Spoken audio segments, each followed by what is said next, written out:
Une bourse indécise ce matin, Guillaume. Oui, une bourse indécise, Céline, mais on est en progrès parce que depuis quelques jours, on baissait un petit peu sur l'indice parisien et là, on est quasiment stable sur le CAC 40. Regardez, le CAC 40, voilà, plus 0,1%, 3386 points. Donc, il faut dire les choses clairement, il ne se passe absolument rien à la bourse de Paris. On attend, on verrouille tout, on ne bouge plus.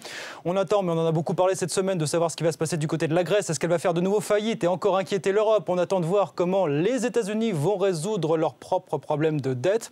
C'est vrai, je sais, on vous en a parlé absolument tous les jours, depuis quelques jours, mais vraiment, il faut comprendre que ce sont les sujets qui inquiètent les marchés et que si on n'a pas de réponse, on ne peut vraiment pas espérer aller beaucoup plus haut pour l'instant sur la bourse. Ça, il faut en être bien conscient. Donc, vous voyez un petit peu dans quel état d'esprit on est finalement. On n'a pas forcément envie d'acheter des actions parce que le climat n'est pas bon, mais on n'a pas non plus envie de vendre. Vous connaissez le dicton en bourse, tant qu'on n'a pas vendu, on n'a pas perdu. Donc, à l'arrivée, forcément, on est coincé et on ne bouge pas vraiment. Alors, cela dit, on a un petit peu de mouvement, mais pas très significatif. Vous allez le voir comme toujours sur les actions. Ça a vraiment été ça toute la semaine. C'est encore le cas aujourd'hui. GDF Suez, vous voyez, qui perd 0,4%. BNP Paribas, moins 0,7%.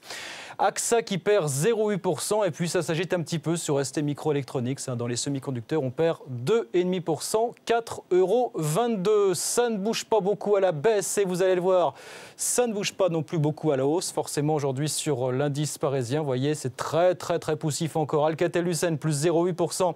84 centimes d'euros. Technip dans le parapétrolier, plus 0,8, 83,30 €. Alors on s'agite un petit peu sur le secteur auto, mais là, c'est pas non plus très significatif. Vous voyez, Renault, plus 1,6%, 34,15 €. Et puis Michelin, plus 1,7%, 66,21 €, plus 1,7 pour Michelin. C'est la plus forte hausse. Vous voyez que c'est très calme, mais ça pourrait le rester encore pendant quelques heures, jusqu'à la fin de cette journée. Le CAC 40, on le disait, en léger rose pour l'instant, plus 0,16%. Est-ce que ça va durer? C'est toute la question. 3387 points, en tout cas pour l'indice parisien. Et nous, on refait un point dans une heure sur BFM TV. À tout à l'heure.